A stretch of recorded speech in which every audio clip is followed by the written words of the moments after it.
Binta's birthday is near, and she asked me to let our family choose her celebration meal. So tell us, which food should we enjoy on her special day? The dish that gets the most love in the comments will be our choice. May the Almighty bless every home with peace, every table with laughter, and every heart with love that never fades. May your days be bright, your worries light, and your families always surrounded by harmony and joy. If your heart is true, like the video.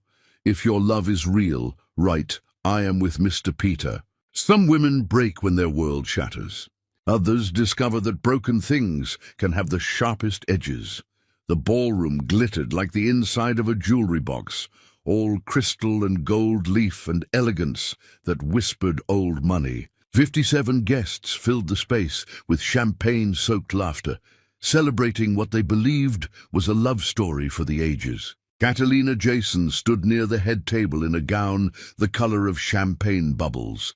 Her dark hair swept into an elaborate arrangement, feeling the weight of every eye that occasionally drifted her way. The anniversary cake towered beside her like a monument to lies, each crystallized sugar flower a testament to the decade she had spent becoming invisible in her own marriage.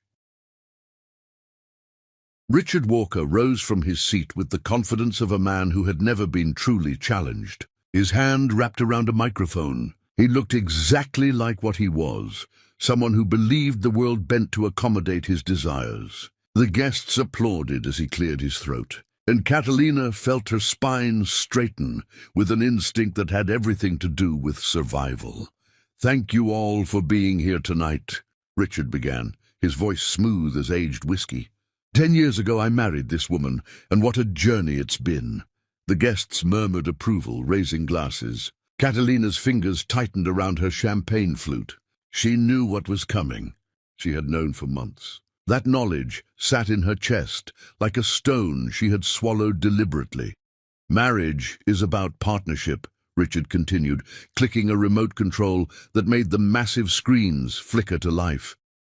"It's about sharing your life, your struggles, your most intimate moments." The first image appeared. Catalina heard the collective intake of breath. There she was on screen, sobbing in their bathroom, her face swollen, her body curled over the toilet as she hemorrhaged the third pregnancy that would never become a child. She remembered that night with perfect clarity. She had called for Richard, screaming his name between sobs, and he had stood in the doorway, recording her disintegration. "My wife has always been emotional," Richard said, with false sympathy. "Fragile, really. So many disappointments over the years." The screen changed.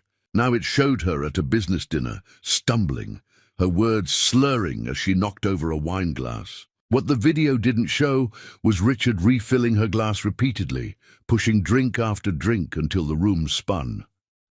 "Catalina has struggled with stability," Richard announced. "I've tried to help her, but you can't save someone who doesn't want to be saved." Another video showed her having a panic attack, hyperventilating on their bedroom floor after she found evidence of his affairs. When she couldn't breathe, he had filmed that too.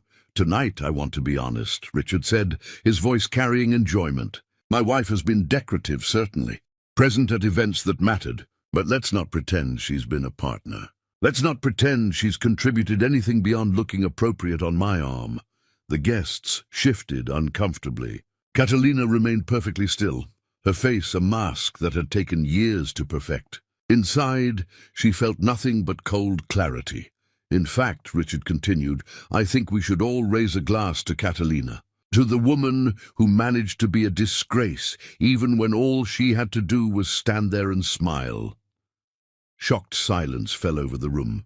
Someone dropped a fork. Richard's mother covered her mouth, but made no move to stop her son. Catalina set down her champagne flute with precision. She turned slowly, letting her gaze sweep across faces of people who had smiled to her face while knowing what her husband thought of her. Then she looked at Richard and let him see her smile. "Thank you, darling," she said, her voice carrying through the room like a bell. "That was quite the performance. I particularly enjoyed the editing. You always did have a talent for manipulation." She walked away from the head table, her heels clicking against marble in a rhythm that sounded like a countdown. The guests watched, probably assuming she was fleeing. She disappeared through doors to the private suite, where she had left something behind. Something wrapped in silver paper with a white bow. When she returned carrying the box, the room had dissolved into uncomfortable conversation.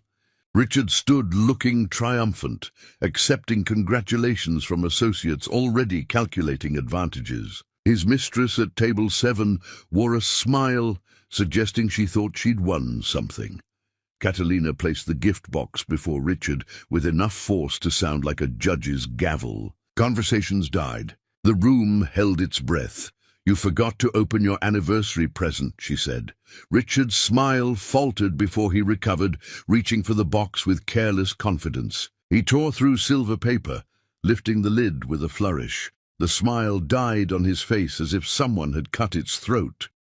Inside lay documents, flash drives, photographs and recordings stacked with courtroom precision. Richard's hands shook as he lifted the first document, eyes scanning words that drained color from his face. Catalina began distributing copies to tables, her movements unhurried. "That's the forensic accounting report showing how you've stolen from me," Catalina said conversationally. "Every forged signature, every illegal transfer, every penny of my inheritance you funneled into hidden accounts. My investigators were very thorough." Richard stood abruptly. "You can't.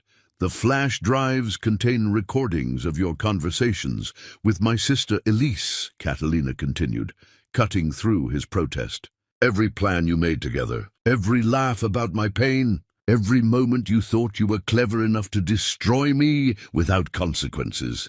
She pulled out a photograph and held it up. Richard and Elise tangled together in bed. Several guests gasped. Richard's mother made a wounded sound. "But this," Catalina said, pulling out a medical report, "this is my favorite. Your fertility analysis from college. It confirms you're sterile, Richard. You've been sterile since you had mumps, which means you always knew you could never give me children." The room erupted, but Catalina's voice cut through chaos. "You made me believe my body was broken. You put me through years of treatments that destroyed my health while knowing the entire time that you were the problem. You let me blame myself for every miscarriage, every failed attempt, every shattered hope. You filmed my grief and called it weakness when you engineered my suffering." Richard's face went from pale to purple. "You vindictive—" "I'm not finished," Catalina said, and something in her tone stopped him. She pulled out the final document. "This is the police report I filed this morning, detailing your fraud, forgery, conspiracy to commit financial abuse. The detectives are outside waiting. I told them to let me have this moment first." She paused, letting that settle like a shroud. "I've known about everything for months. Every affair, every lie, every crime. I've spent that time documenting it all, building a case so airtight your expensive lawyers won't find a single crack. I've been playing the broken wife while methodically destroying every escape route." Richard lunged toward her with violence written across his face. He grabbed her arm hard enough to leave bruises, yanking her toward him. "You think you can destroy me? I'll bury you." 3 security guards pulled him off before he finished. Every guest had phones out now, recording Richard Walker, revealing exactly what he was beneath expensive suits. He fought like a wild animal, screaming obscenities, while Catalina stood perfectly still, photographing the bruises already forming. "That's assault," she said calmly, "in front of 57 witnesses. I believe that should make the charges stick nicely." Police officers entered through main doors, radios crackling. Richard saw them and went still, reality finally penetrating his rage. "You can't do this," he whispered. "I already have," Catalina replied, stepping back as officers moved forward with handcuffs gleaming under chandeliers. She watched them read his rights, watched him try to maintain dignity as they secured his wrists, watched him search for someone who might defend him and find only shocked faces and phones capturing his destruction. As they led him toward doors, Richard twisted around. His face was a battlefield of emotions, rage, disbelief, hatred, and underneath it all, fear. "This isn't over," he said, sounding like both threat and prayer. Catalina smiled then. And it was the most terrifying thing anyone in that room had ever seen. "Oh, darling," she said softly. "For you, everything is over. For me, it's only just beginning." The doors closed behind Richard with a sound like a coffin lid, and Catalina turned back to face her guests with her head held high, waiting to see which of them would be brave enough to meet her eyes. Chapter 2. The Unmasking. The guests scattered like insects exposed to sudden light, making excuses that crumbled under their own weight. Catalina watched them flee with detached interest, noting which ones paused at the door to glance back and which ones couldn't escape fast enough. The catering staff moved through the abandoned ballroom, collecting glasses and plates, eyes carefully averted. They didn't understand that she had never felt more powerful than standing alone in that ruined celebration, surrounded by debris of a life she had systematically demolished. Her phone vibrated. A message from an unknown number contained only an address and a time. John Copeland was finally ready to meet face-to-face after months of communicating through encrypted channels. She had expected this. Once she pulled the trigger on Richard's destruction, John would emerge from shadows where he'd been orchestrating his own revenge. Catalina left without looking back, passing mirrors that reflected a woman who looked nothing like the broken creature Richard tried to create. The drive to her penthouse took her through streets that glittered with nightlife, pretending the world was full of possibility instead of people who destroyed everything they touched. The penthouse was bought with money Richard didn't know she had, through trust funds her grandfather established before she was born. The old man had seen something in Richard that her parents missed, had written provisions, keeping certain assets completely separate. She learned about these accounts the same day she learned about Richard's betrayal, sitting in a lawyer's office while he explained she was far wealthier than her husband imagined. She poured whiskey that cost more than most monthly rents and stood at windows overlooking the city. Her reflection showed bruises blooming on her arm where Richard grabbed her, and she photographed them again, adding images to files that would ensure he never breathed free air. Her phone rang at midnight exactly. "Did you enjoy the show?" she answered. "I enjoyed watching him realize he'd underestimated you," John Copeland replied, his voice carrying rough edges from years of suppressed rage. "But we both know tonight was just the opening act. The address you sent. I assume you'll be there? I've been waiting for hours. We have a lot to discuss. What we've done so far is nothing compared to what comes next." She hung up without goodbye because there was nothing left to say until they were face to face. The address led her to an industrial building in a neighborhood most avoided after dark. She parked in shadows and walked toward the entrance, hand wrapped around pepper spray. The door opened before she could knock. John Copeland wasn't handsome. In conventional ways, Richard was handsome. He was harder, all sharp angles and controlled intensity, his face marked by lines that spoke of sleepless nights. He was tall enough that she had to tilt her head, and his eyes were winter storms, cold and calculating and completely focused on her.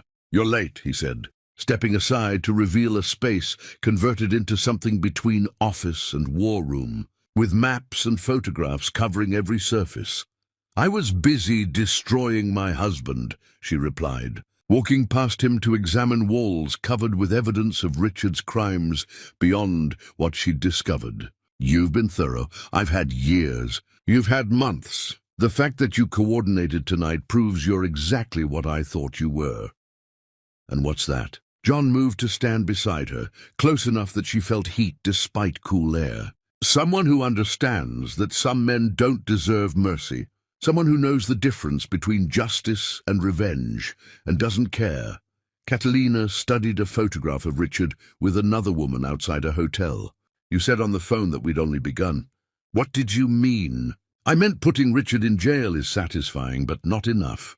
He didn't build his empire alone. There are dozens of men who helped him, who profited from his crimes, who enabled everything he did. They're all still out there, still destroying lives, still believing they're untouchable. You want to go after all of them. I want to burn their world until there's nothing but ashes. But I can't do it alone. I need someone with your particular talents. Someone who understands how these men think, because she survived one. Catalina turned to face him fully, searching for the trap.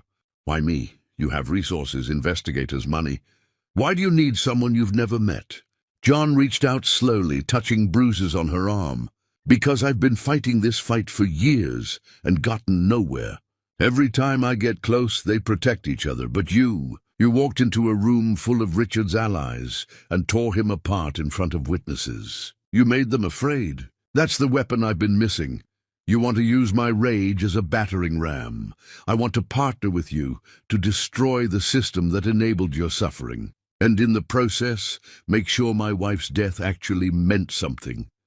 She pulled her arm away, not because it hurt, but because she couldn't afford to trust gentleness in his eyes. What's your wife's name? Isabel. She was a photographer. Richard seduced her because she had access to properties he wanted to acquire. He got her addicted to pills, turned her into someone I didn't recognize, and when she threatened to expose him, she died in a hotel room from an overdose. The official story was that she was alone, but I know Richard was there. I know he watched her die. You couldn't prove it. He paid off everyone who mattered. By the time I understood what happened, evidence was buried too deep to recover. Catalina absorbed this, fitting it into her picture of Richard's depravity. How did you find me? I've been watching Richard for years. When your parents died and you inherited everything, I knew he'd make his move. I had investigators tracking his financial crimes when they discovered he was planning something for your anniversary. I reached out. The email. The one that told me to check Richard's safe. John nodded, pulling out a file with her name. I couldn't give you everything because you would have thought I was insane. But I could give you enough to start looking, and I knew once you started, you'd find the rest. You gambled that I'd be smart enough and angry enough to weaponize what I found. I gambled that you were tired of being his victim. Catalina picked up her file, flipping through pages detailing her life from an outsider's perspective. Seeing her marriage laid out like evidence made her feel violated and validated simultaneously. There's something else, John said quietly. Something I didn't want to tell you over email. She found it near the back, hospital records and police reports from the night her parents died. Her hands started shaking. By the time she reached the mechanic's report about brake lines, tears blurred her vision. He murdered them, she whispered. He cut their brake lines himself. My investigators found the mechanic he paid to dispose of original parts. The man's dying now, willing to testify. He says Richard came bragging about it, about getting rid of the only people who saw through him. Catalina sank into a chair, the file slipping from her fingers. They were going to make him sign a prenuptial agreement. Mother told me the week before they died. They'd hired attorneys to audit his dealings. They were going to force his hand or end the marriage. So he ended them instead. Rage filled her chest until she thought her ribs might crack apart. Does anyone else know? Just us and the mechanic. The detectives who investigated were paid off. I have proof of payments, but they'll claim it was for other work unless we tie it directly to your parents' case. Then we tie it. We make them testify. We make everyone involved pay. John knelt before her chair, hands resting on the arms without touching her. You need to understand what you're signing up for. Going after Richard was easy. He's one man. What comes next is taking on an entire network of people with unlimited resources who've spent decades protecting each other. I don't care how many there are. They helped murder my parents. They enabled every crime Richard committed. They're all guilty. Then we're partners? She met his eyes and saw the hollow place where mercy used to live. We're partners. But I need to know what you want from this. Is it just revenge for Isabel? John's jaw tightened. When he spoke, his voice carried wounds that never healed. I want them to feel what she felt when Richard watched her die. I want them to understand there are consequences for destroying innocent people. And I want to burn this corrupt system so no one else has to lose someone they love to men who believe they're above the law. That's quite an agenda, says the woman who orchestrated her husband's arrest at their anniversary party. Despite everything, Catalina felt herself smile. I suppose we're both committed to the dramatic approach. The question is whether you're ready to go all the way, because once we start this, there's no turning back. We destroy them, or they destroy us. There's no middle ground.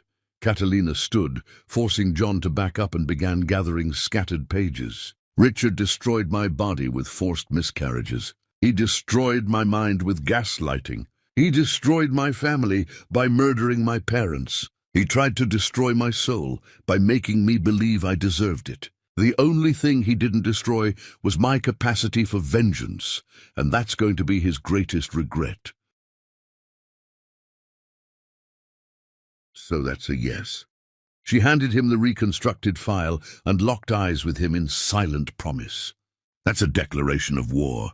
Show me everyone on your list and I'll show you how to make them bleed. John pulled out his phone. 3 laptops around the room came to life.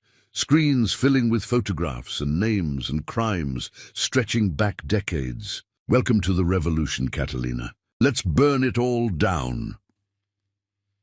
As she studied faces of men who thought themselves untouchable, Catalina felt something settle in her chest that might have been peace, if peace could be forged from fury. Richard was just the first domino to fall, and she was going to enjoy watching every single one topple until there was nothing left standing but her.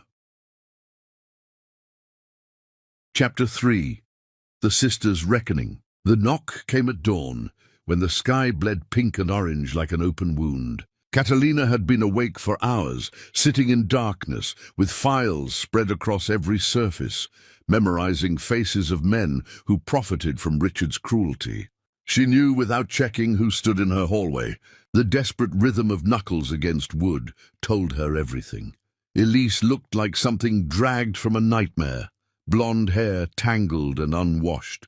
Designer maternity clothes wrinkled from being slept in, face swollen from crying. She was visibly pregnant, belly swollen with Richard's child, and the sight made Catalina's stomach turn. This was the sister she had protected from childhood bullies, the sister she had loved with unconditional devotion that now felt like the worst betrayal she had inflicted on herself. "Please," Elise whispered, voice raw. "Please let me explain." Catalina stepped aside without speaking, gesturing her into the penthouse with cold courtesy. The door closed with a soft click that sounded too final. She watched Elise collapse onto the white sofa, leaving wrinkles that would require professional cleaning. "I didn't come to make excuses," Elise said, hands wrapped protectively around her stomach. "I came to tell you the truth, all of it. Everything you don't know yet. I know enough. I know you seduced my husband on my wedding night. I know you've been his mistress for a decade. I know you helped him steal from me. What else could possibly matter?" Elise flinched, as if each word was a physical blow. "You don't know why. You don't know how it started or what Richard promised." "I don't care why," Catalina interrupted, voice sharp enough to draw blood. "There is no why. That excuses what you did. You helped him murder our parents, Elise. You gave him the keys to their car the night he cut their brake lines." Color drained from Elise's face so quickly, Catalina thought she might faint. "I didn't know," Elise gasped, hands going to her throat. "I swear to you, I didn't know what he was planning. He told me he just needed to borrow the keys to move their car for some surprise. I thought you didn't think at all. You never do. You just take what you want without considering who gets destroyed. That's always been your way." Elise surged to her feet with surprising strength. "You're right. You're absolutely right. I've been selfish and terrible, and I destroyed everything good in my life because I was jealous of you. Are you satisfied? Is that what you wanted to hear? I want to hear how it felt when you climbed into bed with my husband on the night I married him, when I was downstairs saying goodbye to guests and believing I was starting a life with someone who loved me." The slap came faster than Catalina expected. Elise's palm connecting with her cheek, hard enough to snap her head sideways. They stood frozen in the aftermath, both shocked it had finally come to this. "He didn't love you," Elise said, voice breaking. "He never loved you. He told me that night that you were a means to an end, that he needed your family's connections and money, but you made his skin crawl. He said you were cold and boring, and he needed someone who actually wanted him." Catalina's hand moved to her burning cheek. "And you believed him. You actually believed that justified betraying me. I believed him because I wanted to, because you always had everything. The better grades, the prettier face, the inheritance that mattered. Mother and father loved you more, and everyone knew it. When Richard showed interest in me, I grabbed onto it because it was the first time anyone chose me over you." "So this is about childhood jealousy? About feeling second best? You destroyed our family because you thought I got more attention?" Elise sank back onto the sofa, pregnancy making the movement awkward. "I destroyed our family because I'm weak and vindictive, and I convinced myself you deserved it. Every time Richard came to my bed after leaving yours, I told myself I was taking back something you stole from me. But you never stole anything. You were just yourself, and I hated you for it." Catalina moved to windows, putting distance between herself and the stranger, wearing her sister's face. "Richard has recordings of you. Did you know that? He filmed you together. Recorded conversations where you laughed about my miscarriages. Hours of evidence showing your willing participation in every crime he committed against me. He told me he deleted those. He promised they were just for his private collection. Richard is a liar. Surely even you figured that out by now." Silence fell between them like snow, burying everything underneath. Elise's breathing became ragged, tears streaming down her face. "He's going to use those recordings against you in court," Catalina continued, tone clinical. "His lawyers will argue that you manipulated him, that you seduced him deliberately to gain access to my inheritance. They'll paint you as the mastermind, and Richard will walk away claiming he was the victim. But that's not true. He pursued me. He planned everything. Do you have proof? Any evidence at all that Richard initiated the affair?" Elise's silence was answer enough. She wrapped her arms around herself and rocked slightly. "What do I do?" "You do what you should have done from the beginning. You tell the truth, every ugly piece of it. You testify against Richard, provide evidence of his planning and manipulation, and you accept whatever punishment comes. He'll destroy me. His lawyers will make me look like a prostitute who got pregnant on purpose. My life is already over." Catalina felt something crack inside her chest, some last piece of sisterly affection splintering. "Your life isn't over, but your comfortable delusion that you're innocent is finished. You helped murder our parents, Elise. You participated in my abuse. Those are facts you have to live with, not problems I'm going to solve for you. I'm begging you, please. I'll do anything, testify anywhere, give you any evidence you need. Just don't abandon me completely. I can't do this alone. You should have thought about that before you opened your legs for my husband on my wedding night." Elise stood, moving toward Catalina with hands outstretched. "I know I don't deserve forgiveness, but this baby, your niece or nephew, doesn't deserve to pay for my mistakes. That child grows up knowing actions have consequences. That's a lesson you clearly never learned. What do you want from me? Blood, suffering. Tell me what I have to do to make this right." Catalina turned back to her files, picking up a photograph. "I want you to go to John Coupland's office. I'll send the address. I want you to sit with his investigators and tell them everything you know about Richard. Names, dates, crimes, conversations, everything he ever told you or made you do. And then you check yourself into a rehabilitation facility that specializes in trauma recovery. Not because you deserve help, but because that baby deserves a mother who isn't destroyed by guilt. You're going to spend months taking responsibility and figuring out how to be a human being instead of a parasite. You're not going to forgive me, are you?" Catalina looked at her sister and saw someone she had loved before betrayal poisoned everything. "I might eventually forgive you, but I'll never forget what you did, and I'll never trust you again. You'll always be the sister who chose my husband over me, who laughed about my pain, who helped murder our parents. That's your legacy. You have to find a way to live with it. Elise moved toward the door, like someone walking through deep water. She paused with her hand on the doorknob, looking back. For what it's worth, I'm sorry. I know that means nothing now, but I need you to know I understand what I destroyed. I'll spend the rest of my life wishing I could take it back. Wishes are for children who still believe in fairness. We're both too broken for that now. After Elise left, Catalina stood in her empty penthouse, feeling the weight of family ties severed cleanly. She had expected to feel victorious, to savor her sister broken and begging. Instead, she just felt hollow, as if revenge had carved out something essential. Her phone buzzed with an incoming call from an unknown number. Something in her gut warned her to let it go to voicemail, but curiosity won. "Miss Jason," a male voice said, professional and threatening. "My name is Lawrence Thorne. I represent several of Richard Walker's associates, and we'd like to arrange a meeting to discuss your recent actions. I don't discuss legal matters with strangers who call at dawn. I think you'll want to hear what I have to say. My clients are prepared to make you a generous offer in exchange for your cooperation. Shall we say lunch today? Somewhere public where you'll feel safe." Catalina felt her pulse quicken. "What makes you think I'm interested in resolving anything quietly?" "Because the alternative is a war you can't win. My clients have resources you can't imagine. What happened at your anniversary party was entertaining, but it's time for adults to step in and clean up the mess." "Is that a threat?" "It's a reality check. 1 o'clock at Marchand's. Come alone or don't come at all." The line went dead. She immediately called John, who answered on the first ring. "They contacted you," he said without preamble.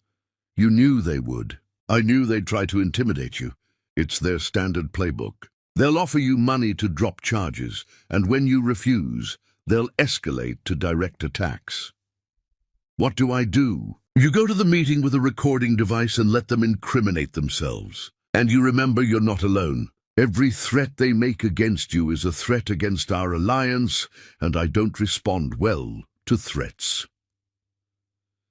After hanging up, Catalina stared at morning light filtering through her windows. Richard's arrest had been the easy part. What came next would require patience and willingness to become something darker than she'd imagined. But as she looked at files spread across her living room, at faces of men who thought themselves untouchable, her resolve hardened into something unbreakable. They wanted a war? She would give them annihilation. Chapter 4. The Alliance Deepens. Marchand's was where power lunches decided fates without raising voices. Catalina arrived precisely on time, wearing navy that suggested authority, hair pulled back in a style that said she wasn't interested in being decorative. The recording device John's team provided sat against her skin like a second heartbeat. Lawrence Thorne stood when she approached, hand extended as if they were old friends. He was exactly what she expected, silver-haired, immaculate, his smile carrying the warmth of a shark circling prey. She had seen that look before on Richard's face, that blend of contempt and desire powerful men wore when they encountered women they believed they could control. "Miss Jason," he said, gesturing to the seat across from him. "Thank you for coming." "I wasn't sure you would. You threatened me," Catalina replied, settling into the booth. "That tends to capture attention.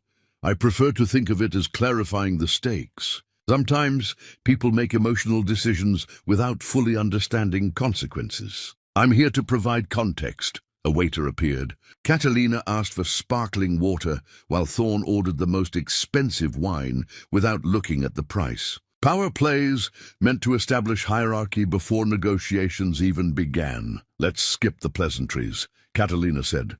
"Tell me what your clients want, and I'll tell you why they're not going to get it." Thorne's smile widened, as if she'd said something delightfully naive. "My clients are men of considerable influence who've built success through careful partnerships. Your husband was part of that network, and his current situation creates complications. They're prepared to compensate you generously for dropping all charges and allowing this matter to be resolved privately. How generously? And 50 million in a structured settlement, plus the penthouse you're living in, plus a portfolio of properties providing substantial passive income. All you do is sign a comprehensive non-disclosure agreement and disappear somewhere tropical for a few years while memories fade. Catalina took a slow sip of water, letting silence stretch until it became uncomfortable. Your clients are idiots. If they think I can be bought off with money, I could acquire myself by pressing charges. Richard stole my entire inheritance. 50 million is insultingly low. Then name your price. My clients are motivated to resolve this quickly. There is no price. I want Richard to pay for murdering my parents. I want everyone who helped him to answer for their crimes. I want the entire corrupt system that enabled his abuse to burn, until there's nothing but ashes. You can't buy that. The mask of courtesy slipped, revealing something harder. You're making a mistake. The men I represent have resources you can't imagine. They own judges and police commissioners and journalists who'll destroy your reputation until you wish. You've taken the money. Are you threatening to abuse legal processes to harm me because I won't drop legitimate criminal charges? That sounds like obstruction of justice. I'm sure the district attorney would be interested in hearing about this conversation. Thorne's expression shifted from condescending to coldly furious. You think recording this protects you? My clients have been playing this game since before you were born. Whatever evidence you think you have, whatever alliance you've formed with John Coupland, it won't save you when they decide you're too much trouble. So you do know about John. That's interesting. How long have you been watching me? Long enough to know you're in over your head. Coupland is a bitter man nursing decade-old grudges, using you as a weapon. When they're finished with you, he'll discard you like the tool you are. Catalina leaned forward, voice dropping to barely above a whisper. Tell your clients that I'm not a tool, and I'm not afraid. Tell them I have evidence of crimes that would put them all in prison for life, and I'm prepared to release every piece if anything happens to me or anyone I care about. Tell them Richard was just the beginning. You're signing your own death warrant. I'm declaring war. There's a difference. She stood to leave, and Thorne's hand shot out to grab her wrist with force that made bones grind. Sit down. We're not finished. We are finished. And you just gave me assault on camera. Thank you for that. Catalina pulled free with a sharp twist John's security team had taught her, leaving Thorne looking shocked she hadn't cowered. She walked away, feeling every eye tracking her exit, knowing by tomorrow rumors would spread like wildfire. Her phone buzzed before she reached her car. John's name appeared with a simple message. They're escalating faster than expected. Meet me at the estate. We need to adjust strategy. The drive to John's estate took her through neighborhoods growing progressively more exclusive until houses disappeared behind walls and gates. His property sat at the end of a private road, surrounded by security that would make most politicians jealous. The house was modern and stark, all glass and steel and clean lines, and when John met her at the door, his expression told her the situation was worse than anticipated. They're moving faster than I expected, he said, leading her into an office that looked more like a military command center. Multiple monitors displayed news feeds and financial data. While you were at lunch, 3 different media outlets published stories questioning your mental stability. They're claiming you fabricated evidence against Richard because you couldn't accept he wanted a divorce. That's absurd. There are dozens of witnesses who saw what he did at the anniversary party. They're spinning it as a breakdown, saying you staged the whole thing to humiliate him publicly because you're unstable and vindictive. They've got experts talking about how women sometimes fabricate abuse claims when relationships end. It's coordinated character assassination. Catalina felt rage building in her chest. They're using my grief against me, making my pain into evidence of insanity. That's exactly what they're doing. And it gets worse. They filed emergency motions to have all evidence you collected thrown out, claiming you obtained it illegally through stalking and invasion of privacy. Richard's legal team is arguing everything you did was criminal harassment. Can they make that stick? John gestured to a monitor showing legal documents. They've got judges in their pocket who might be willing to entertain the argument long enough to create doubt. That's their strategy. Delay the trial, destroy your credibility, hope public opinion turns against you enough that prosecutors decide pursuing the case isn't worth it. So what do? We stop playing defense and go on the attack. I've had investigators digging into every one of Thorne's clients. We've found connections that go beyond what Richard did. These men have been running a systematic scheme for years, targeting vulnerable people and stripping them of assets through fraud. Richard wasn't the exception, he was the rule. John pulled up files, and Catalina moved closer to read details of crimes that made Richard's abuse look almost pedestrian by comparison. Men who bankrupted elderly people through predatory loans. Men who staged accidents to collect insurance money. Men who destroyed businesses to acquire property at fractions of value. Each file represented lives ruined by calculated cruelty. How do we expose all of this without getting buried under their legal assault? We give everything to journalists who aren't on their payroll. I've got contacts at 3 major publications who've been investigating this network for years, but couldn't get witnesses to go on record. You're the first victim who's fought back publicly, which makes you the perfect centerpiece for a story they can't suppress. They'll come after me even harder once those stories publish. John turned to face her fully, and something in his expression made her heart stutter. That's why you're staying here. My security team is the best money can buy, and this estate is basically a fortress. They can't touch you here.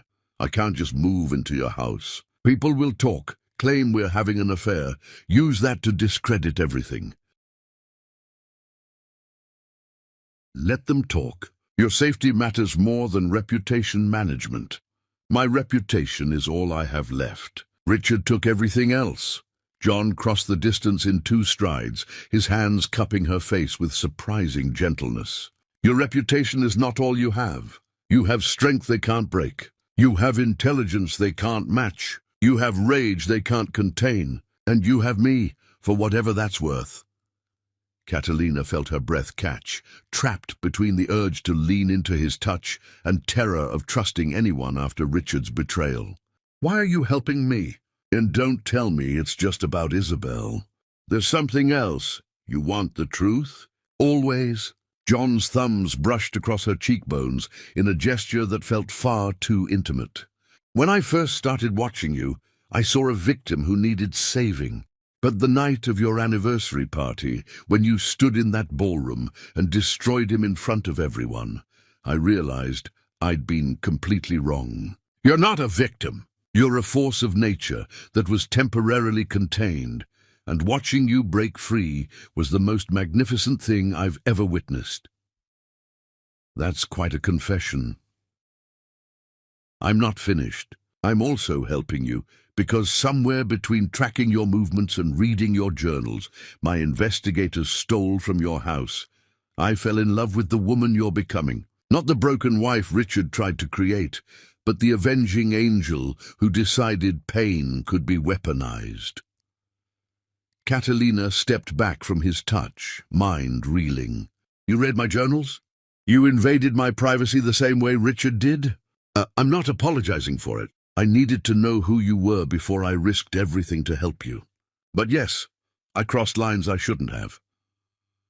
What did you read that made you think I was worth loving? John smiled, and it transformed his face from harsh to heartbreaking. I read about a woman who blamed herself for every miscarriage, who thought her body was broken because that's what Richard told her. And I read about the day you discovered he'd been lying, and how that knowledge didn't break you, but forged you into something harder. How could I not love that? Love is what got me into this mess. Love made me blind to Richard's nature. That wasn't love. That was manipulation. What I'm offering you is partnership between equals who understand that some wounds never heal. They just scar over and become part of your armor. Catalina wanted to argue, wanted to push him away and maintain emotional distance that felt like safety. But standing in his office surrounded by evidence of crimes, looking into eyes that saw her as powerful instead of pathetic, she felt something crack in the walls around her heart. "I'm not ready for this. I know. I'm not asking you to be ready. I'm asking you to let me help you survive what comes next. If something more develops between us, we'll deal with it then. But right now, you need to pack a bag and move into the guest wing before Thorne's clients escalate from legal attacks to physical ones." "You really think they'd hurt me? I think they've killed before when people threatened their empire. I'm not taking chances with your safety."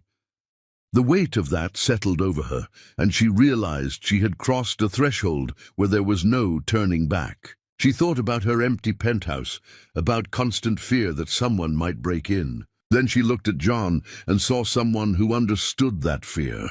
"I'll need to get things from my apartment. Already done. My team moved everything while you were at lunch. Your clothes, files, personal items. They're waiting in the guest wing. You presumed I'd agree. I hoped you'd be smart enough to accept help when offered." Despite everything, Catalina felt a laugh escape. Something bitter that sounded nothing like joy, but was the closest she'd come to genuine amusement since her wedding night. "You're very sure of yourself. I'm sure of you. There's a difference." He led her through halls decorated with art, suggesting wealth but not warmth, until they reached a wing prepared for her arrival. Her clothes hung in the closet, organized exactly how she preferred. Her files sat on the desk, arranged perfectly. Even photographs from her apartment sat on the nightstand.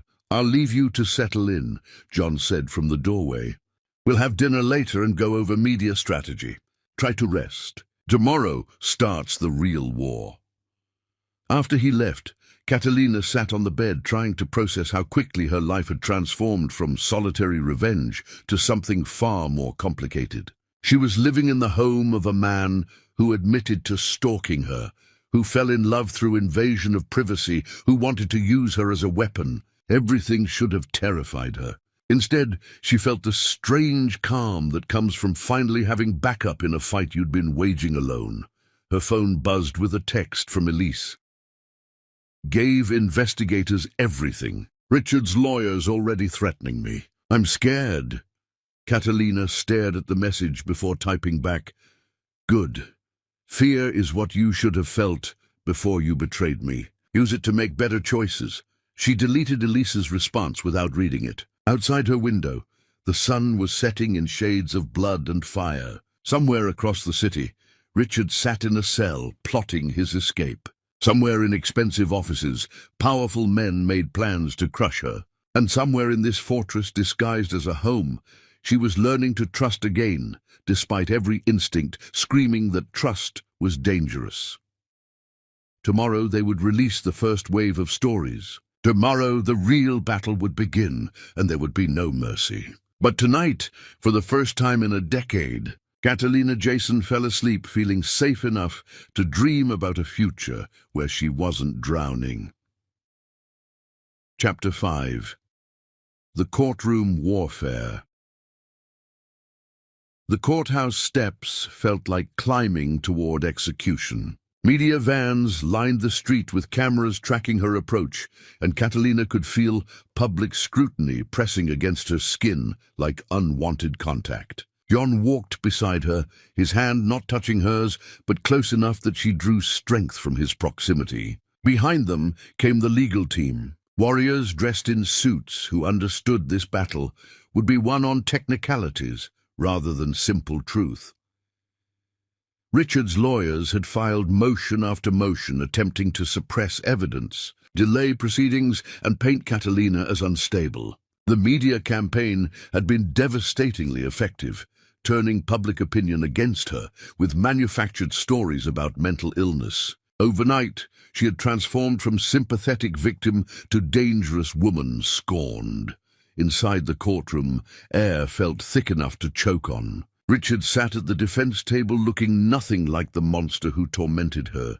Instead, appearing as a confused husband being persecuted by a wife who couldn't accept their marriage had failed. His lawyers had dressed him in soft colors, suggesting vulnerability, and his posture radiated injured innocence that made Catalina want to scream. Judge Patricia Holloway entered, and everyone rose. Catalina studied the woman who would decide her future. The judge had a reputation for fairness tempered with skepticism, her face carved with lines suggesting years of witnessing humanity's worst behaviors. Richard's lead attorney Gerard Hastings stood, his voice carrying smooth confidence. "Your Honor, we're here because my client's wife orchestrated an elaborate public humiliation based on evidence she claims to have collected legitimately. However, our investigation reveals obsessive behavior, illegal surveillance, and manufactured evidence. Miss Jason has documented mental health struggles, including depression, anxiety, and what professionals describe as delusional thinking related to fertility issues." Diana Rothschild shot to her feet. "Your Honor, this is character assassination. Ms. Jason's mental health struggles were direct result of abuse she endured, not evidence of unreliability." "I'll allow Mr. Hastings to continue," Judge Holloway said, expression revealing nothing. "But keep it relevant," Hastings smiled. "The relevance is that Ms. Jason's evidence collection violated multiple privacy laws. She installed recording devices without Mr. Walker's knowledge. She accessed private financial records illegally. She conspired with outside parties to conduct surveillance bordering on stalking. Every piece of evidence was obtained through criminal activity, rendering it inadmissible." Diana stood again, rage barely contained beneath professional composure. Ms. Jason had every right to document abuse in her own home. She had every right to investigate financial crimes being committed against her. Mr. Hastings wants this court to rule that victims cannot defend themselves or gather evidence of abuse. The law doesn't distinguish between evidence gathered by victims versus anyone else, Hastings countered. If these recording methods would be illegal for police without a warrant, they're illegal for private citizens, regardless of motivation. We're asking the court to suppress all evidence obtained through unlawful surveillance. The arguments continued for hours, legal precedents flying back and forth like weapons. Catalina felt her stomach turning as she realized how easily the system could be manipulated to protect abusers while punishing victims who dared fight back. She watched Richard whispering with his lawyers, saw him glancing at her with calculated pity meant for the judge's benefit. When the judge finally called a recess, Diana pulled Catalina and John into a private conference room. "They're going to win the suppression motion on at least some evidence. Recordings made without Richard's knowledge in your shared home might survive, but anything from his private office or through hacking will likely be thrown out." "What does that leave us?" Catalina asked, voice hollow. "Enough to prosecute, maybe not enough to convict. The medical evidence showing he sabotaged your fertility stands independent of surveillance. Elise's testimony about conspiracy and your parents' murder doesn't require disputed recordings. We have the mechanic's testimony, but without financial records showing full scope of fraud, we lose the most compelling evidence of systematic abuse." John slammed his fist on the table. This is exactly what they wanted. Used legal technicalities to exclude truth because discovery method wasn't pristine. Richard's crimes get minimized to a few incidents. "I'm aware of the injustice," Diana said through clenched teeth. "But I practice law in the real world, where rules matter even when they protect guilty people. We work with what we have or lose everything. Then we make what we have count," Catalina said, and both turned to look at her.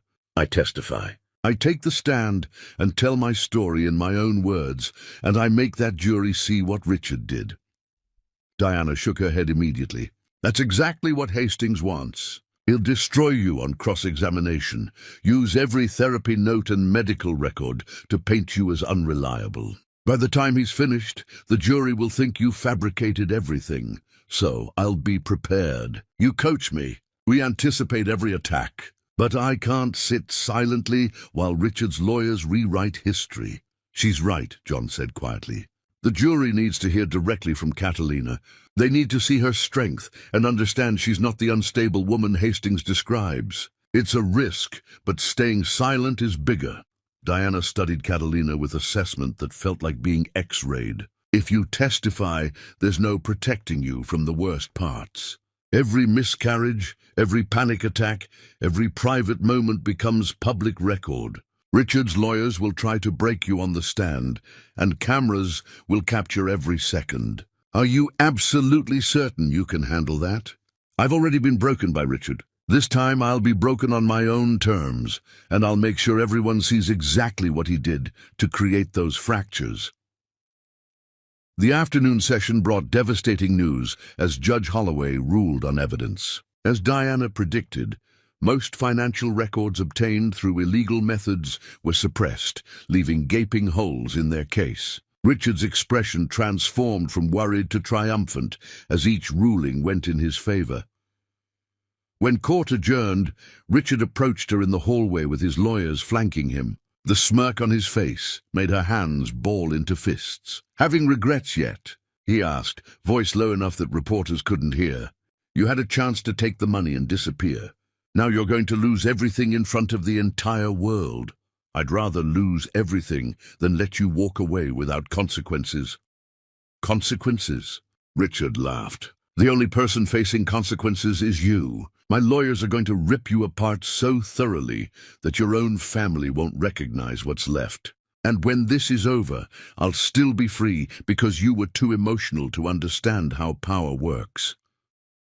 John stepped between them before Catalina could respond, body language radiating threat. "If you come near her again, if you so much as look at her wrong, I will make you regret every breath you've taken." "Is this your new protector?" Richard asked, pretending to peer around John. "Trading one man for another? That's very on brand for you. Can't exist without a man defining your worth." "Walk away," John growled, and something in his tone made even Hastings grab Richard's arm and pull him backward. "This isn't over," Richard called as his team retreated. "Not even close." After he disappeared, Catalina felt her knees go weak, and John caught her. "Don't listen to him. He's desperate and trying to rattle you. He's winning. The judge suppressed half our evidence. The jury pool has been poisoned, and every day brings new motions designed to delay and confuse. How do we fight this? We fight by refusing to break, by showing up every day and telling the truth, even when it costs us, by being exactly what they don't expect."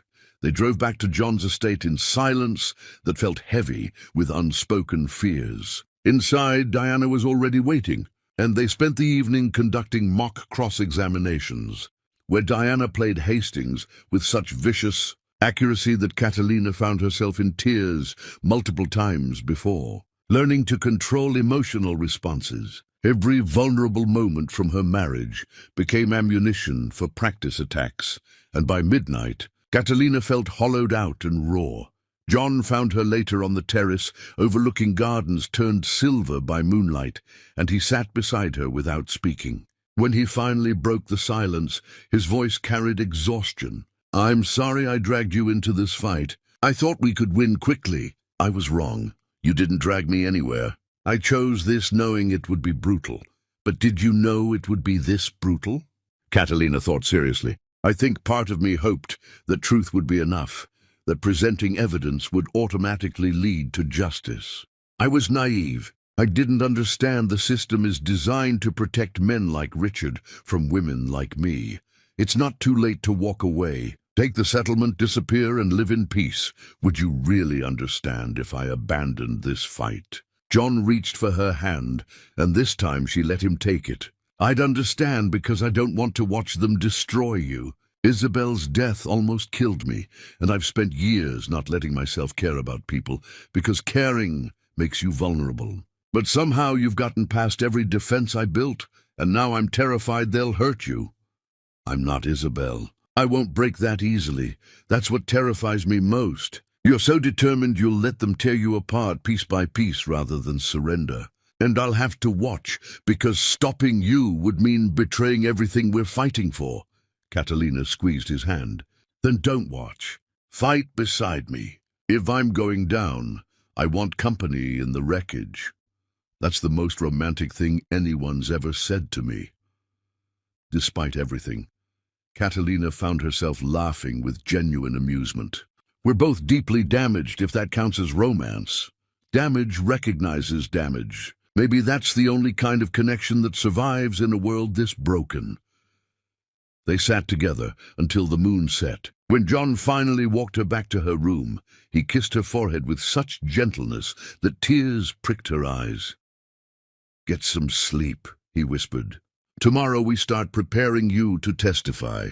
After her door closed, Catalina leaned against it and let herself admit what she'd been denying. She was falling for John Coupland, despite every instinct screaming that trust was dangerous. She was falling for someone who saw her as powerful instead of pathetic, who wanted her fury instead of her submission. She climbed into bed and dreamed of courtrooms where she stood tall while Richard crumbled. But when she woke, reality reasserted itself with Diana's voice, delivering news that made her stomach drop. Another victim had come forward, but this victim was claiming Catalina had known about Richard's abuse of other women and done nothing to stop it. Chapter 6. The Predator's New Weapon. Claire Montgomery's face appeared on every news channel, like an accusation made flesh. She was beautiful in that fragile way that made men want to protect her, with tears streaming down her cheeks as she described Richard's seduction and subsequent destruction. But the part that made Catalina's blood run cold was when Claire claimed they had met at a charity event where Catalina was present, that Catalina had witnessed Richard's inappropriate behavior but turned away as if granting silent permission for what came next. "This is insane," Catalina said, staring at the television in John's office. "I don't even know this woman. I've never seen her before." John rewound the footage, freezing on a frame showing Claire holding a photograph. The image showed Richard with his arm around Claire's waist, both smiling, and in the background stood a woman whose profile resembled Catalina's enough to be convincing if you didn't look too closely. "She's using this photo as proof you were there. But that's not you. Obviously it's not me, but how do we prove that when Richard attended dozens of events without me? His lawyers will claim I was there briefly." Diana entered looking like she'd aged a decade overnight, carrying files that landed on John's desk, with force suggesting barely controlled rage. "Claire Montgomery is a plant. She's being paid by Richard's legal team to destroy your credibility. Social media is already turning against you, claiming you enabled Richard's abuse because you were comfortable being married to wealth. Can we prove she's lying?" "Proving a negative is almost impossible. We can show you weren't at that event by providing credit card statements and phone records showing you were somewhere else. But they'll argue you could have attended briefly and left. They've built plausible deniability into every claim." John pulled up enhanced versions of the photograph, zooming in until pixels became visible. "This is definitely not Catalina. Look at the nose structure, the jawline. Someone found a woman who resembles her from behind and staged this photo specifically. But the damage is done," Catalina said, sinking into a chair. "Even if we prove this specific claim is false, the doubt has been planted. People will wonder what else I knew about Richard's activities, whether I turned a blind eye to save my marriage."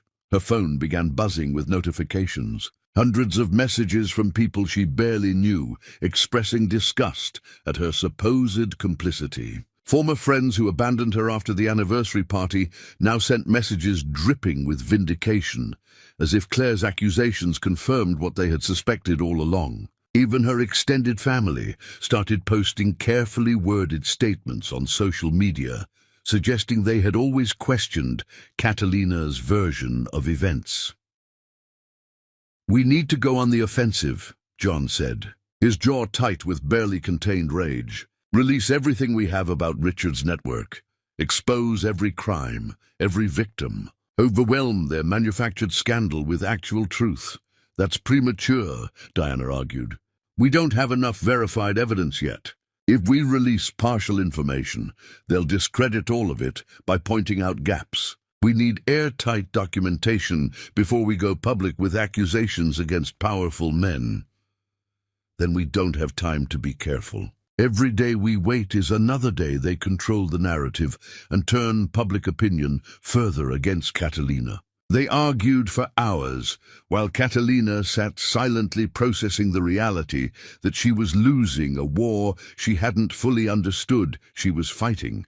Richard wasn't just defending himself, he was systematically destroying her until nothing remained but a cautionary tale about vindictive wives who fabricated abuse claims. The anniversary party that had felt like victory now seemed like the beginning of her complete annihilation.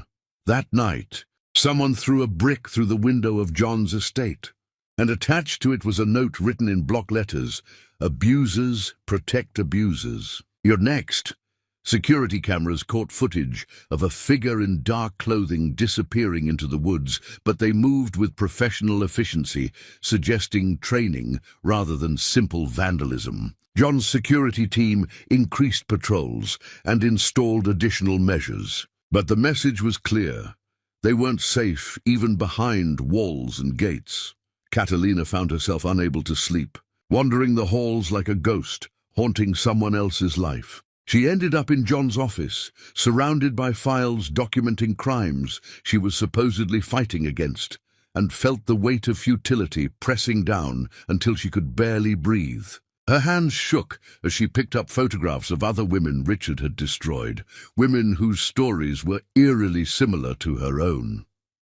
"You're spiraling," John said from the doorway. He wore sleeping clothes, but his eyes were alert with chronic insomnia.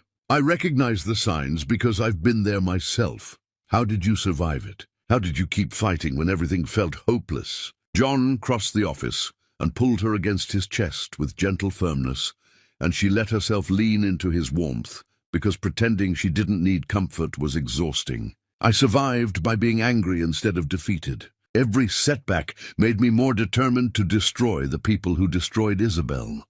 Rage kept me functional when grief would have drowned me. I'm so tired of being angry. It's consuming everything until there's nothing left but fury and pain. Then let it consume you temporarily. Channel it into fuel for what comes next. You don't have to be noble or graceful or anything except ruthlessly determined to win." Catalina pulled back enough to look at his face, searching for the lie she expected, but seeing only naked honesty. "What if we're wrong? What if we're the villains in this story and we're too damaged to see it? Then we're villains who tell the truth, which is more than Richard and his network can claim. I'd rather be an honest monster than a liar wearing a mask of virtue." That's a terrifying philosophy. It's the only philosophy that lets me sleep at night.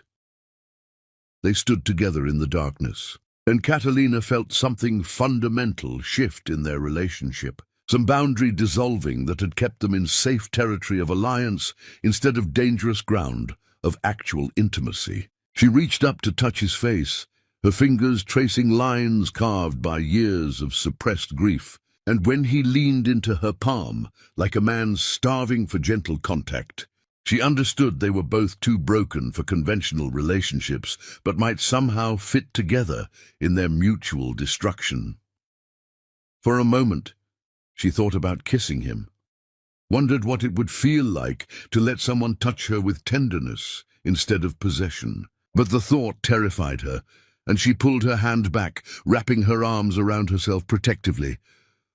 "I'm sorry," she whispered. "I can't, not yet. I don't know if I'll ever be able to." John didn't look disappointed or frustrated. He just nodded with understanding that came from his own trauma. "You don't have to apologize. Healing doesn't have a timeline, and intimacy isn't something you owe anyone, especially not after what you've survived." "You're not angry?" "Why would I be angry?" "You're not a prize to be won or a goal to be achieved. You're a person with wounds that need time to heal, and I'm willing to wait as long as it takes, even if that means forever." The simple acceptance of that statement made tears prick her eyes. Richard would have been furious at being denied what he considered his right. Richard would have pushed and manipulated and made her feel guilty for having boundaries. The fact that John simply accepted her no without making her feel broken was more intimate than any kiss could have been.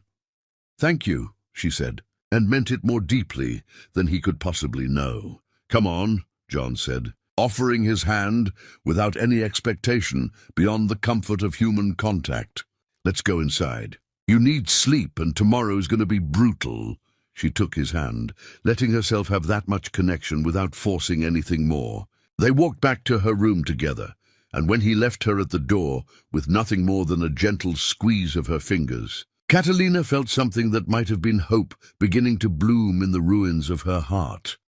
"We need to prepare for Claire's testimony," John said eventually, voice rough with exhaustion. "Diana scheduled a meeting this morning to develop our counter-strategy. I don't know how to fight someone claiming I enabled abuse when I barely survived my own. By showing them exactly who you are. Someone strong enough to destroy her abuser and compassionate enough to help his other victims. We'll find other women Richard hurt and give them a platform. We'll show that you're not protecting him, you're leading the charge against him. What if they're all afraid? What if no one else is willing to come forward and risk what I'm risking? Then we make it safe enough that they can. We expose Richard's network so thoroughly that his ability to retaliate is destroyed." They separated reluctantly to face the day ahead. Catalina showered away evidence of their night together, while trying to process what it meant that she had sought comfort in John's arms. She wasn't ready for a relationship, wasn't prepared to trust anyone with the kind of vulnerability that intimacy required. But somehow John had slipped past her defenses by offering her partnership instead of protection. Diana arrived looking like she'd spent the night chasing down leads. When they gathered in the conference room, she laid out evidence that made Catalina's breath catch with hope. Claire Montgomery isn't who she claims to be. Her real name is Claire Dawson, and she's an actress who's appeared in several low-budget productions. More importantly, she received a wire transfer of $200,000 from an account linked to Lawrence Thorne's law firm 3 days before her first interview aired. "Can we prove the connection to Richard? We can prove she was paid by his legal team, which is enough to destroy her credibility. But there's more. I found 2 other women who came forward in previous cases against men in Richard's network, both claiming to be victims, but later revealed to be paid plants designed to discredit actual victims. It's a pattern, and we can document it." John leaned forward with predatory interest. "So we don't just discredit Claire. We expose the entire strategy of using fake victims to undermine real accusations. That turns their weapon against them." "Exactly. We hold a press conference, present the evidence, and force them to defend their tactics instead of attacking Catalina." They spent the morning preparing, and by afternoon, Catalina stood before cameras again with John beside her as moral support. The questions came fast and brutal, reporters shouting over each other. "Ms. Jason, how do you respond to accusations that you enabled your husband's abuse of other women?" Diana stepped forward before Catalina could answer. "We respond by presenting evidence that Claire Montgomery is a paid actress hired to discredit my client. Here are bank records showing a payment from Richard Walker's legal team to Ms. Montgomery days before her allegations became public. Here is documentation of her acting career. And here is proof that this same tactic has been used in at least 2 other cases involving men in Mr. Walker's network. The real question is why powerful men need to hire fake victims." The press conference erupted into chaos. But even as they scored this victory, Catalina could see Richard's lawyers in the back making phone calls. They would regroup, develop new strategies, find different ways to attack her credibility. That night, as she lay in bed replaying the day's events, her phone buzzed with a text from an unknown number. The message was simple but chilling. "You embarrassed powerful men today. They don't forgive that. Watch your back." She showed it to John, who immediately contacted his security team and ordered additional protection. But they both knew that all the security in the world couldn't protect against people with unlimited resources and no moral boundaries. "I won't let them hurt you," John said, his arms tight around her as if he could physically shield her from threats he couldn't see coming. "You might not have a choice. They've already killed your wife and my parents. What makes us think we're any different? Because this time they're dealing with two people who have nothing left to lose and everything to fight for. That makes us more dangerous than they realize." Catalina closed her eyes and tried to believe him, but in the darkness behind her eyelids, all she could see were the faces of women Richard had destroyed. Women whose stories ended in silence and graves instead of justice. She had declared war on monsters, and monsters rarely went down without taking their enemies with them. Chapter 7. The Dying Man's Confession. The breakthrough came from a source nobody expected. A dying man, with nothing left to lose and everything to confess. Thomas Garrett had been Richard's business manager for 15 years, handling transactions that never appeared in official records and managing relationships with people whose names couldn't be spoken in polite company. Now he was in hospice care with cancer eating through his organs, and according to John's investigators, he wanted to talk before death silenced him permanently. Catalina and John drove to the hospice facility through rain that turned the world grey and blurred. This man had been complicit in Richard's crimes for over a decade, had helped orchestrate frauds and cover up abuses, and now he wanted absolution or revenge or whatever passed for peace when you were dying with blood on your hands. She didn't know if she had enough humanity left to offer forgiveness, but she was willing to hear what he had to say if it helped destroy Richard more completely. Thomas Garrett looked like a skeleton wrapped in parchment skin, his body consuming itself from the inside while machines monitored the slow collapse of his systems. But his eyes were sharp when they focused on Catalina. "You look like your mother," he said, voice barely above a whisper. "She was a good woman. Richard killed her because she saw through him. I know he killed my parents. I have the mechanic's testimony about the brake lines. That's only part of the story. Your mother hired investigators before she died. She discovered Richard had been married before, that his first wife disappeared under suspicious circumstances that were never properly investigated. She was going to force him to confess or she would expose him, and that's when he decided she had to die."